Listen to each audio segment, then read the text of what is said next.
Hey, what's up? It's Menta, and today we're going to be making this kick and bass.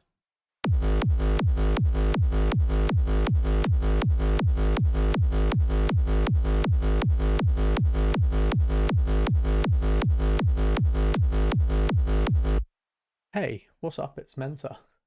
It's been about 2 years since I last covered how to process kick and bass in hard dance music, and a lot has changed in the way I do it and in the sort of direction the scene has gone in the last sort of couple of years. Things have moved on as they always do. The sort of kicks that are used are different. The way that the bass is structured is different, and all that good stuff. And while there's some okay stuff in the original video, I've gotten a bit more understanding on the whole thing. I'm more proficient at it now, and I feel like I've got a lot more to teach on the subject now. So I wanted to go over it. Things are set up in a very similar way to how I've always done things. I have a kick channel and I have a sub bass channel, and they both feed into this kick bass relation channel. And this is so that I can monitor visually the phase relationship between the kick and the bass, which is very, very important, because if your phase relationship between your kick and bass is off, or there's any sort of phase cancellation, or they're overlapping one another, you are just going to get a lot of mix problems. And getting this right as soon as you can will help you mix down the entire rest of the track as well. So the kick and bass is very, very, very important in dance music. It is what gives you the groove. So it's very important that we get this fundamental understanding of the kick and the sub and make it work so that you can make your tracks bang, obviously. This is also set up in my new hard dance template, which you can buy in the link in the description. I am a big fan of the Fracas and Darwin packs for hardcore kicks lately. So pretty much all my releases use one of the kicks from one of these packs, and they're very good. You should check them out. If we get one of them here, and I will tie it to my kick channel. I will go through the processing on this channel in a moment. In fact, we can do that first. So this kick sounds like this with nothing on it.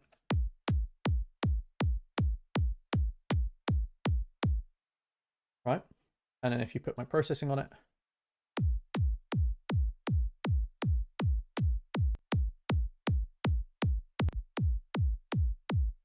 you've got a lot more of a snappy, punchy kick.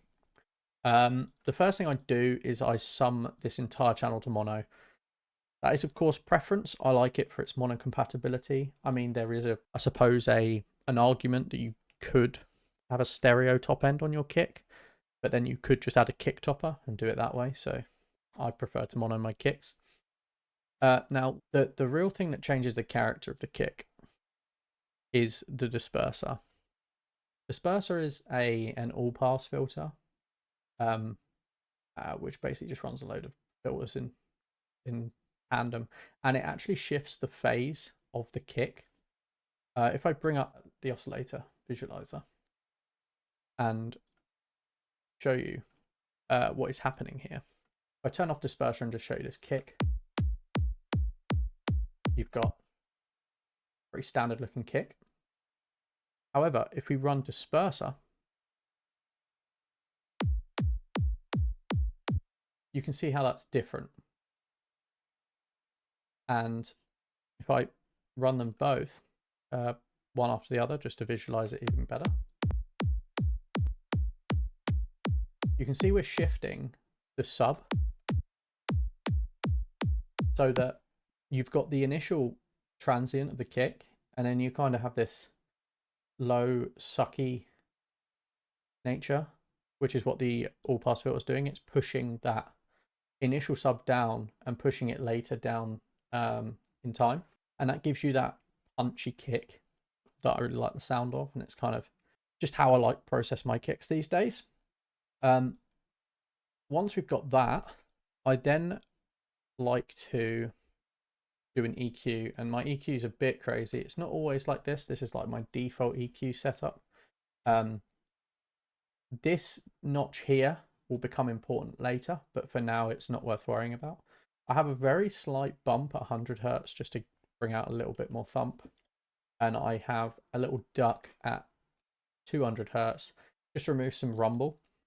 This is my main angle of attack.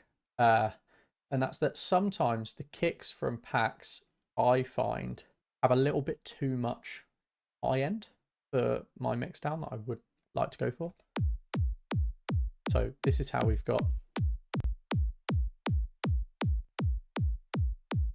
in this case. So I like to duck about 3 dB off the high end of these kicks and then notch a specific transient or specific mark point I like the sound of that fits with the song I'm making, because if you notch,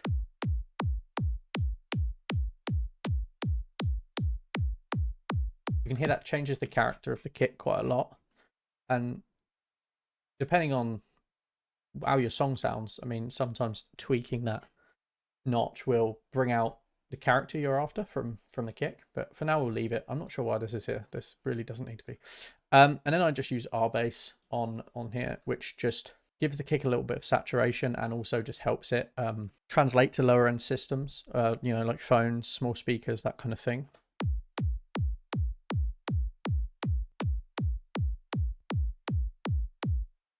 So that's roughly how I have processed all my kicks. My kicks are all processed just basically with those three things. So then we have a sub, and the sub I actually have in my template because I use the same Menta sub in every one of my tracks.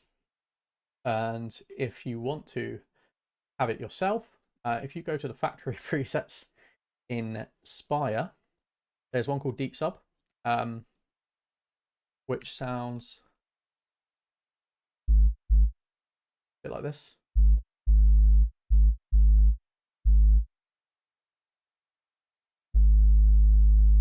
And all I do, it doesn't actually have any reverb delay. I just have a habit of taking off the reverb and delay just in case.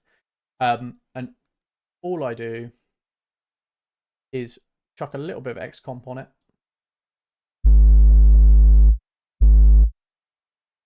Which is crazy. And set its phase to 30, which in Spire actually means fixed phase. So re-trigger every time you play the note. So in Spire, anything below 30 on this phase will mean that it chooses either a random point to start, a random degree of phase to start at, or if you have Ana enabled, it will run it like an analog synth used to, which means it's a free running oscillator, I believe. I have to double check the manual if I've got those the correct way around. But yeah, it runs it like an analog filter, which is free running. So every time the oscillators are always running in the background and it will just start at the phase point. But yeah, I don't want anything to be random about my phase. I want it consistent. So we make it 30 and that gives us exactly what we need. I used to bounce down my subs to audio so that I could ensure consistency across every note that plays. But now I do it in the synth itself. There's no right or wrong way to do it. There's benefits to both. But that is, as the name suggests, deep sub. So my one is yeah, it's exactly the same. It's just got its processing. It's going through the processing chain. We turn off the processing here. You'll hear this. It's the same sound. So my sub bass is a lot less processed than it used to be. This preset I use and tweak does have a warm shaper on it, which does add saturation. And that just adds a second and third harmonic. And you'll see here, I just have a cut here, about 20 hertz. And you can see the harmonics are added there. If I go into here and turn off the shaper, you can see we're just left with the fundamental of the sub. I have this for flexibility, which is kind of lazy. If I need just the fundamental because my mid bass that's sat on top is has a lot of low end information, then I tend to just use the fundamental for my sub. And if I'm using a mid bass that I've made that is slightly empty in the low mids, then I tend to use the harmonics from the sub. And I could just turn the shaper on and off in Inspire, but I actually tend to just add a high cut. So food for thought. So there's that, and that's also the reason why I have every note starting the same, because we've got the re-triggered phase. You can safely, every single time this hits, it will sound identical. In theory, it should do. I'm yet to have it be wrong, so sticking with that. I have a fruity limiter, and that's just used so that every single note you use, even if you go down and up,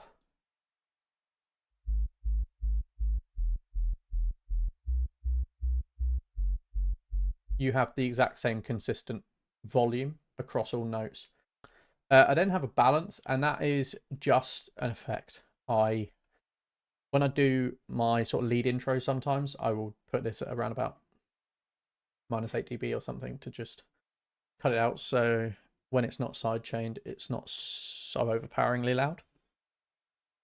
And then I have the sidechain, which is a little something like this. Now, this is where the phase relationship between the kick and the sub come in. We make that called the sub. In the kick and the sub, you have the kick occupying the first 2 beats of a bar, and you have the sub usually occupying the last 2 beats of the bar. This is important, and you can see on here, this kick roughly does end around about where you want it to, but I tend to do this, so I don't stretch it, I just cut it, and I will use the new crossfade tool in FL Studio to chop it down. And you'll see why this is important in a moment, because this marries up. So this is a bar. Well, sorry, this is a beat, not a bar. And the first 2/16 are where the kick will be, and the last 2/16 are where the sub will be. This is the shape I tend to use for a sub. It's not too harsh, so we don't get so much clicking, and I actually cut it very tightly towards the end, so we get that little bit of break before the transient and the next kick comes in, because if you have them too closely overlapping, it will sound pretty bad. So if we play these now as they are, we will roughly have an okay sound, I think. And if we check the phase relationship between this kick and bass, we've actually gotten really lucky and we're bang on. But you'll see what I mean by this. If we tighten this out, you'll see there's a big gap between the sub and the kick. And if we make this too light, you'll see we get this audible click. I don't know if you can hear that. There's an audible click.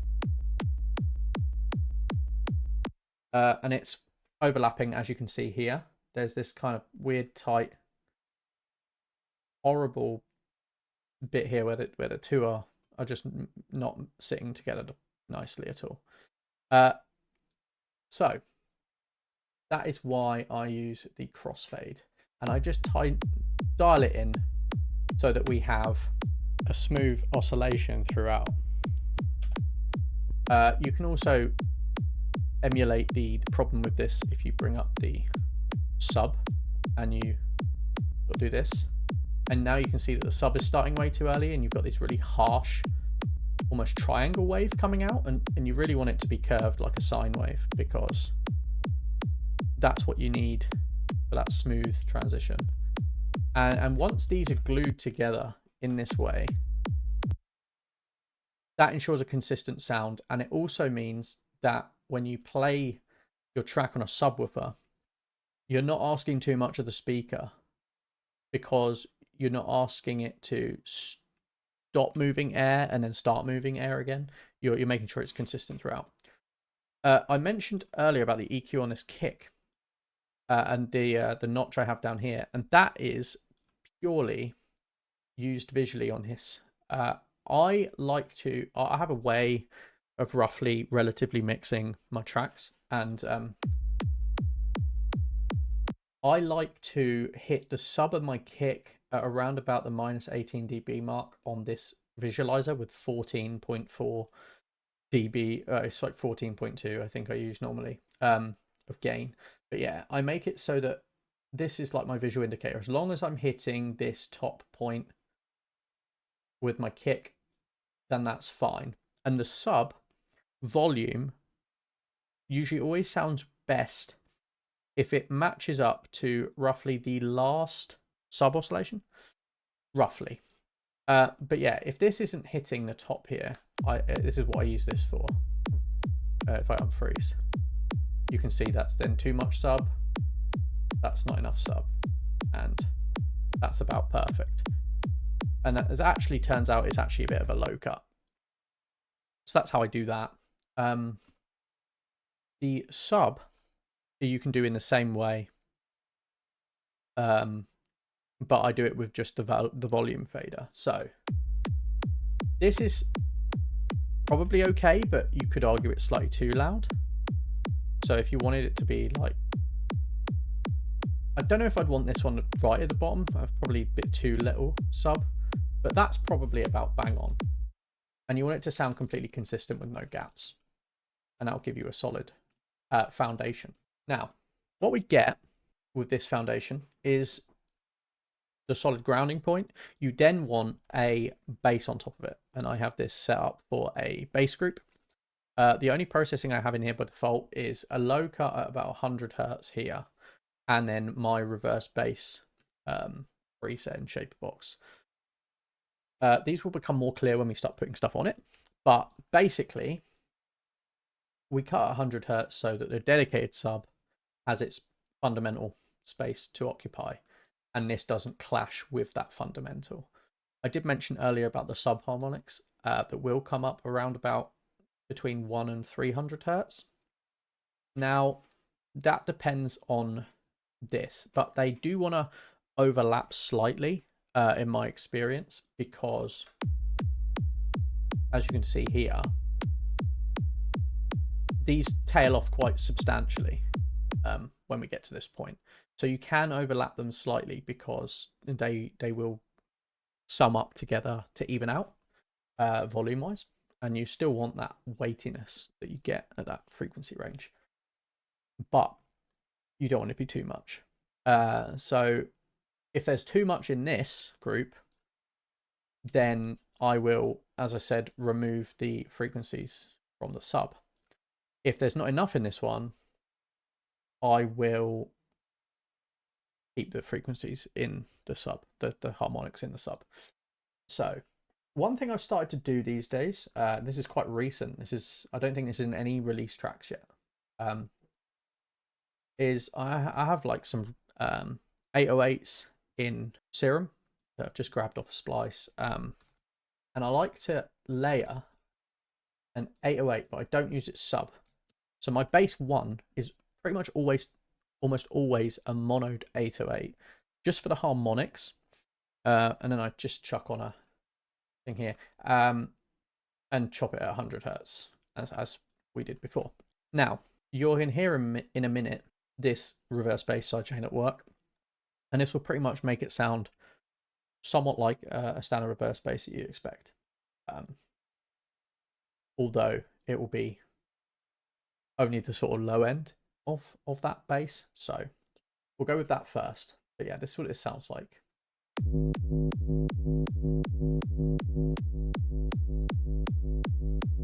I really like the harmonics you get from the 808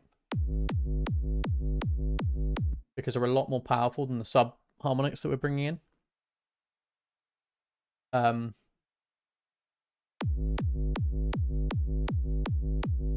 then I like to balance just with my ear how much weight you want from the mid bass. It's got to be audible, but you also don't want it clashing.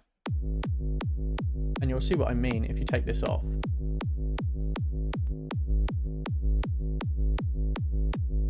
you can hear they kind of alternate because the subs are playing on top of each other, and the sum of it all is sort of cancelling and just doesn't really know what to do. So that's kind of an example of what's going on there, audibly. Now, to start with, this is how I like to fundamentally set up all my mid basses, my reverse basses, I suppose you can call them. So you start off with an 808, and then I tend to just go through presets. I've got a load of bass presets from various places, and I just go through and see if there's one that I like the sound of. That's got some nice grit to it.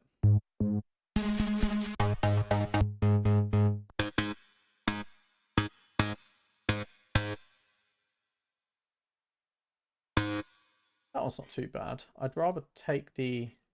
I don't know if I want to take the reverb off or leave it on. I might leave it on for a little bit and just see how we get with that. But yeah, so we call this bass 2. Chuck this on here. This is also rooted to this bass group, this final one. And then we want to play with this and see kind of where we are at with this and how it fits into the stack.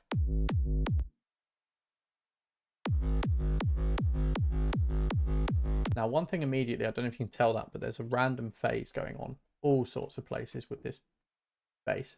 And this is really hard to avoid because a lot of the time these presets, the bass character comes from the all sorts of the modulations in it, in which case you do tend to have to bounce down the layer and sample it if you want to use it, just to make that phase consistent.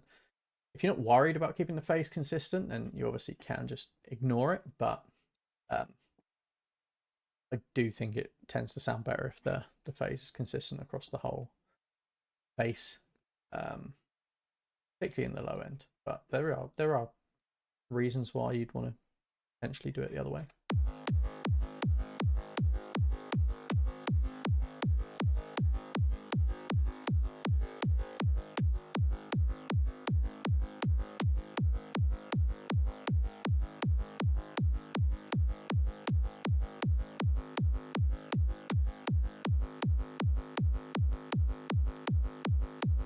So just setting all that to re-trigger the bass actually keeps that bass sounding okay. So if we add everything else in,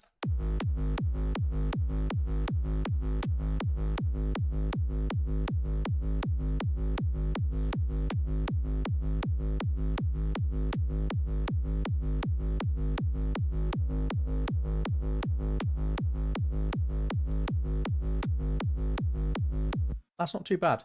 Now we've got that in, I can explain this side of things. This is the difference between like a modern reverse bass and a sort of classic offbeat bass that we used to use. If you remove this, you'll get the classic offbeat bass sound.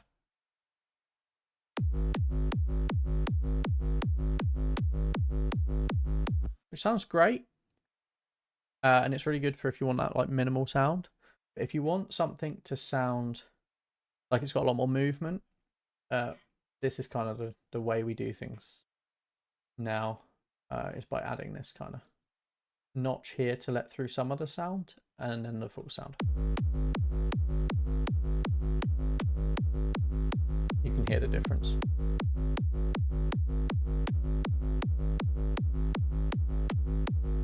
It's quite extreme. So I would then keep going with this. I usually only use a few layers for a bass, but I just again would do something that find something that sort of harmonizes nicely with that. And in this case, I probably want something like quite wide and gritty on the tops.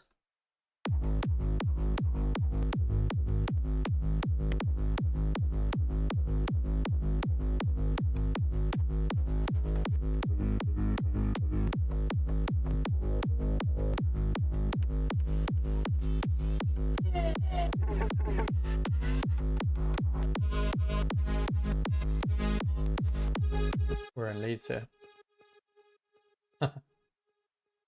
That's actually, I mean, something I've done before in the past as well is using leads from bass presets and using bass presets to make leads and vice versa.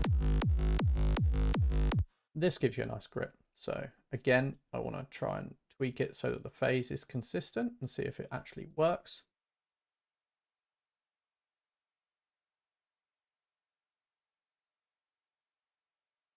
There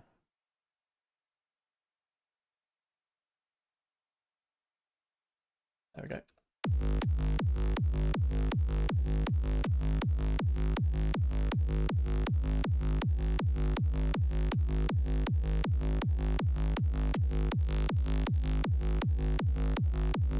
And get a rough sound in here. And then what I like to do is bring all these down and try and sort of balance them a little bit somewhat to my ear and see how they're sounding.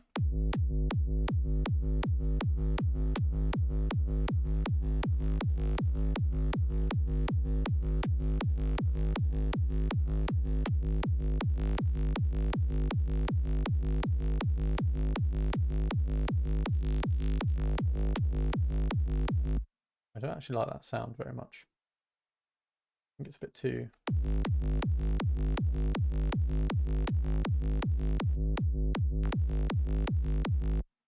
low. So this is what we find out.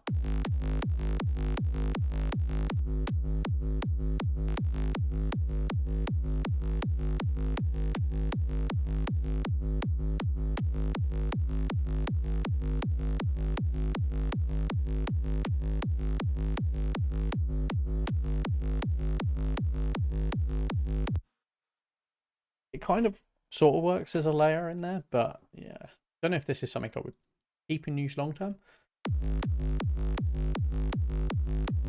But we'll keep it for now. Now what I like to do with this is something which I haven't even set up yet, but I like to avoid including the 808 in this because the 808 I want completely clean. But these other two basses, I actually like to chuck through a mid bass group. And then destroy them a little bit. And then feed them back into the bass group.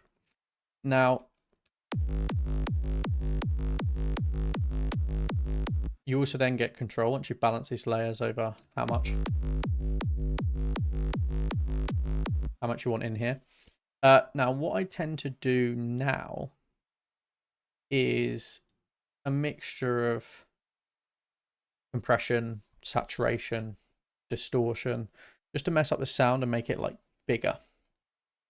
So we'll do a couple of bits here. So first of all, we'd look at, I like Little Radiator, which is a saturator, and it might work, it might not. I like to turn off the noise on this, but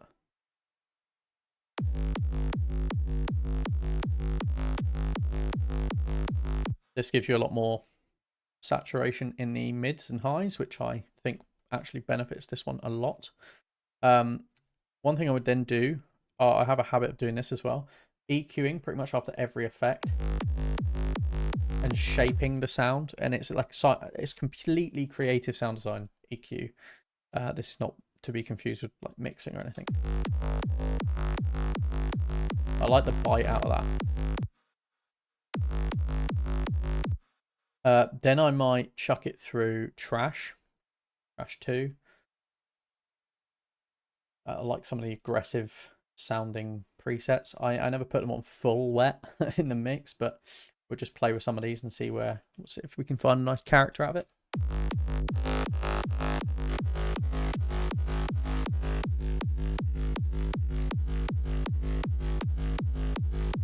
Yeah, that's nice.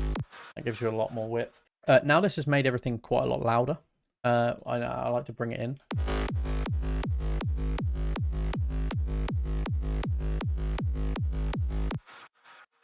Yeah, that's right. And now I will EQ it again just to kind of...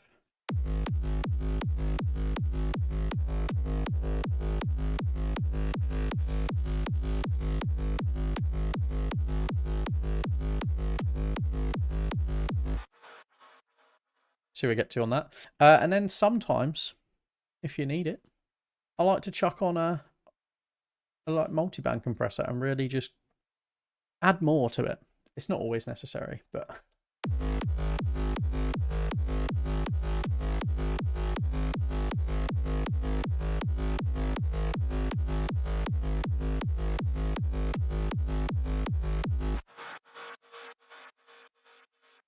we get that nice release, which one day I will figure out how to fix. If anyone knows, let me know in the comments. But it's something to do with trash, and I just haven't bothered learning trash well enough to figure it out. There is some phase that's off about something here, though. Definitely. I thought I had fixed it all, but there is something that sounds slightly different about each of these. It could be the phaser. Sometimes it sounds quite consistent until you put it through a lot of processing, and then it starts to, because you're inflating everything, you're going to start to hear the effects of it, and phasers do obviously mess with phase. So it could well be the phaser. So at the end of this, I may well sample this mid bass group down so that we make sure it's consistent.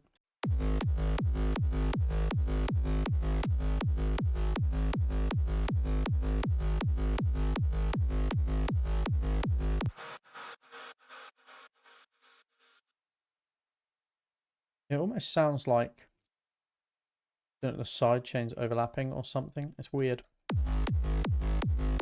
Then on the final bus, I like to... This is usually done through referencing other songs, but I like to remove some of the low mid muddy area because it usually is always too much.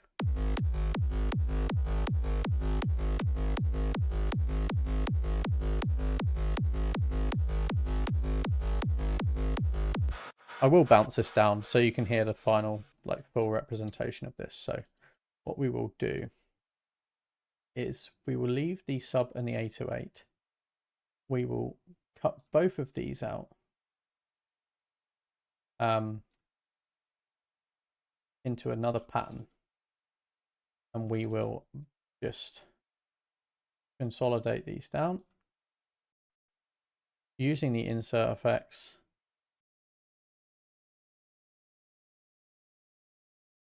Wait until it bounces out. I put leave remainder on, which is a really bad idea, especially considering I'm not going to use it. But that is why this is taking so long, because the tail is probably enormously long for no reason. There we go. Yep. Yep. It's unnecessary, wasn't it? Okay. Now, started slightly late. We chop it like this. And like this. We then have the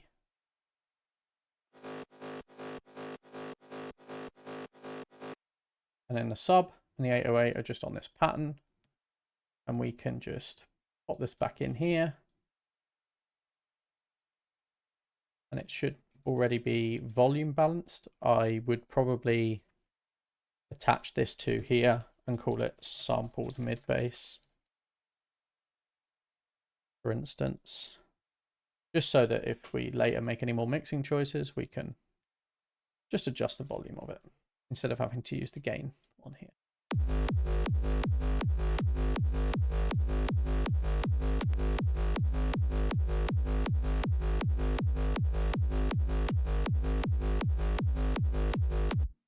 What's up? Future Menta here. I noticed that just after recording, the 808 also has a phaser on it. So I've moved the 808 over to the sampled mid bass, so it's consistent phase as well. As you can see, as I consolidate here.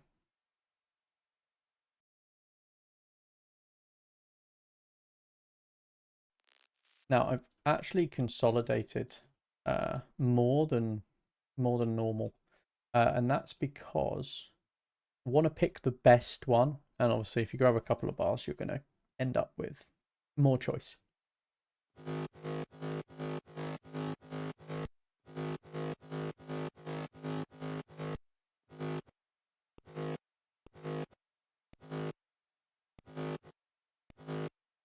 I quite like that one. So we're going to chuck that one in here. Over that. We will take that and paint it along. And this is what we end up with.